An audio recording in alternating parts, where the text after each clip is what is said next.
kan Sumaalee hundi isaatu dhiibbaan digiraan rakkoon adda addaa kan isarra gahaa tureen muslimummaa isaatiin kamiin duraahu kam garaa dabalata ta'uu mala Oromoon akka Oromootti hacuuccaa fi dararaan kanarra gahaa ture dabalata lammaffaa ta'uu mala jechuudha.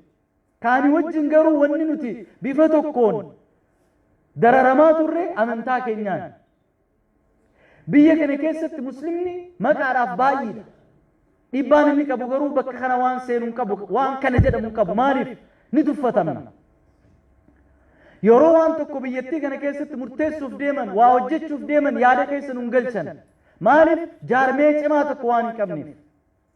Jaarmeyni kun abboonni keenya duraanii wanni isaan jaaraniif maaliif ummanni muslimaadhaa tokkummaadhaa mirga isaa akkamitti falmata akkamitti of kabachiisa akkamitti olaantummaa isaadhaa mirkaneessa.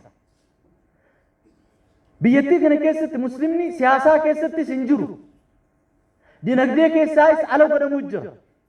Barumsa irraa ilmaan keenyaarra mana barumsaa yoo dhaqan hijaaba uffattoodhanii shamarran akka hin baranne gochuu jiran har'allee har'umatan. Dinagdee keessaa uummata keenya dhiibanii baasuu jiran hin jiru waan adda addaatiin maqaatti baasanii tooftaa adda addaatiin. Dhimma hawaasaa keessattis uummanni keenya hiyyummaa fi dararaa baay'ee keessa jira yeroo ammaa kana. Uummanni keenya majlisa kan inni barbaaduuf maaliif? Majlisa wanni inni barbaaduuf abbaa ta'ee abbaa manaa ta'ee fi tokko godhee garaagarummaan islaamummaa keessatti khilaafni jiru durumarraa waan jiru. Waan dur irraa jiru kana har'a kaanee mara isaadhaa furree har'a kaanee mara isaatu tokko gochuu hin dandeenyu abadan. Maaliif? Walaa yazaaluuna mukhtalifiin durumarraa wal dhabinnuma jirti. Wal dhabiin sun gara walitti bu'iinsaatii fi gara rakkoo adda addaa uumuutti akka hin geessine islaamummaan kan daangessitu. Majlisni ji'a jahaa dabre kana keessatti maal hojjete? Ummanni nuunis nu gaafataa isintu amaanaa keenya nyaatee ummata nu hoogganuu hin dandeenye fuutanii achi keessanii nu gurgurattan nuun jechuu jira dhugaadha gar tokkoon. Kanarrattis yeroo fudhannee ibsa kennuu ni dandeenya. Nuyis quuqama qabna. Waan komii qabna waan majlisni amma geggeessaa jiru kanarratti maali komiin nu qabnu tokko majlisni kun har'a ji'a jahaa kana keessatti wal harkisuudhaan ala maal hojjete? Waan hojjetan kana ummatatti gadi bahanii qabxiidhaan yaa ummata keenya magaalaa gurguddaa naannoorra dhaqanii ummata walitti qabanii amaanaa isin ji'a jahaaf nu kennitan kana tokko lama sadii kana dalaynee jirra akka karoorfannetti immoo tokko lama sadii kanaan nu hafa yoo nu hayyamtan ji'a sadii ji'a afur ji'a jaha asaanu kana keessatti kana dalaynee o irraa buunaa yoonii isin barbaannu jettan har'uma firraa gallakkisneedhanii ummataaf filannoo dhiyeessuutu isaanirra ture. Isaan ofumaa walitti qabamanii filannoo dheeressinee jirredhan. Kalee majlisaa Dr. Shifarraa ofiitii majlisaa duraanii san maa mormaa turre nuti? Wanni mormaa turreef waan jijjiirama gaggeessitan keessatti filannoo gaggeessitan keessatti heeraa fi seera ittiin bultumaa jijjiirtan keessatti ummata mari'achiisnee ofumaa koreen walii galtanii akka isiniin malutti gaggeessaa turtan mormiin keenya kaleessa san ture har'as mormiin akka itti fufu gochuun qabdanii dhagaafin keenya. Kuni amma irraa sirraa'uu qaba. Majlisni har'a ummanni muslimaa achitti masjida gubate. Masjida diigame inni dubban.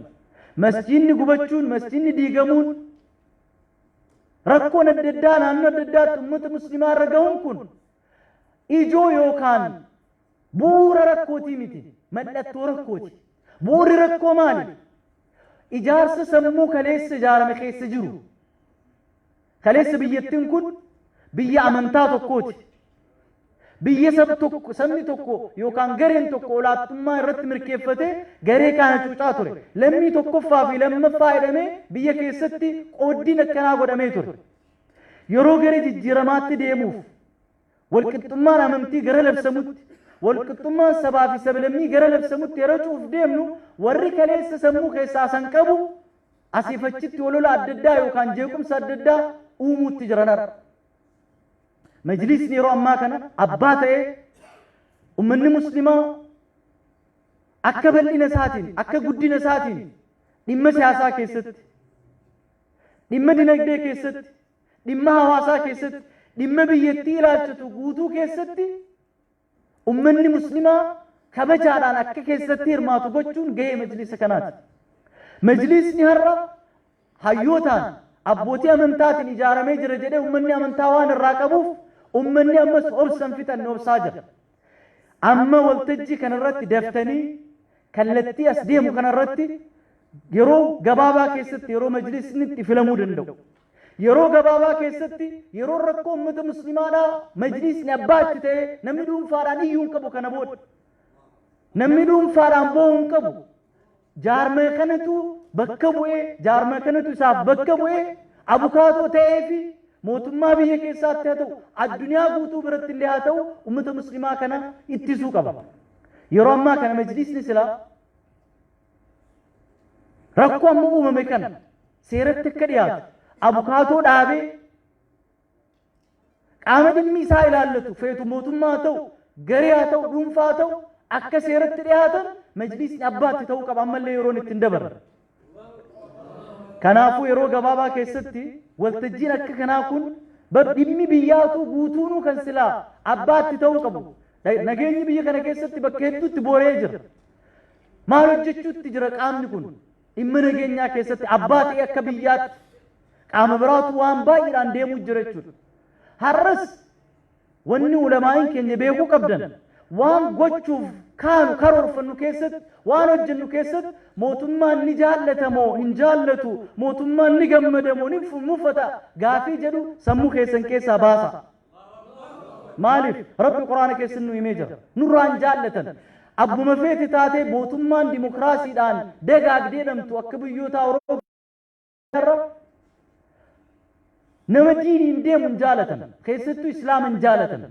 هنجالتني ربي نتي مجالا ومن أصدق من الله حديثا ربي جالا خرقاد بطن نجرا هنجرو كنافو يرو وهجتا ربي نجالتا قرآن نكمي وان كنلال أمنك نكمي وان كنلال أمتك نكن نفيدا نجيسيسا بواني بوس ملك موتمان أكا كاليساسا نتي وان هجتني في وان اتدام تنكيستي إسان يقول يكبودا علماء جتو علماء نيسين كان بيبوج كان دين بوج أبان ديني سوان تاتني موتما غرو في كرور ستنيت أسفدا مله غرا كرور موتماتي ديني في أمتنا ركسنا مجلس نلتبر بانو مجلس أونيك أباتي كبجمي ديمو فنفني كيسة شيخ سلطان أسجراني منا منتا إسلاماتي في كريستانا والكتا كارتا مسجدا سيني خني ديداني وادا سيناني قيور راتش ديبيان كورا كريستانا لكني واجر ثاني تكنني جرى كأن جرو جنما والقلة ديبسنا من لنمر ديبسنا ما أعرف يكون جارمية كبجم جارمية صداتم إنك بن يوركو ويومن واجرت وامن يروج الكبات في شيخ سلطان أكرمه الله ربي سانا قبجو في تنسكت تعمل الدفن دنين دمنا جينيا وان جينيا رتي سمري سنا كت تعنا الدفن دنين خنا كتوقبو فكي كتوقبو كنا بكفرن النوامو سنتين أبوتين أمنتا خبجمني بكفرنت باباسين بيكنا واجر ساني دك مويسا وام أشد دكاني بر يرو دبر أركتني تني من تلفزيون رت دمكي مكونن مفريات والكبتني واجر من قديشة دكاني دبيسن كينيا واتشو وامن كنتهم كبو كنت جيرمو كبي بيجتي كنا كيست والكتوم ما غافيرن يو كانيس دكان كانيس دكو كبن يو وامن وامو كبن ملي كان توكو كان لم فلا أبدا كان بودا وني كنا كنا كنتاني اتقافة مما قدا كان كبو مجلس كنا هاسوا باين ديردي وبلوون كيس نجرني وان جلساني سدبتني وشكرا لكم السلام عليكم ورحمة الله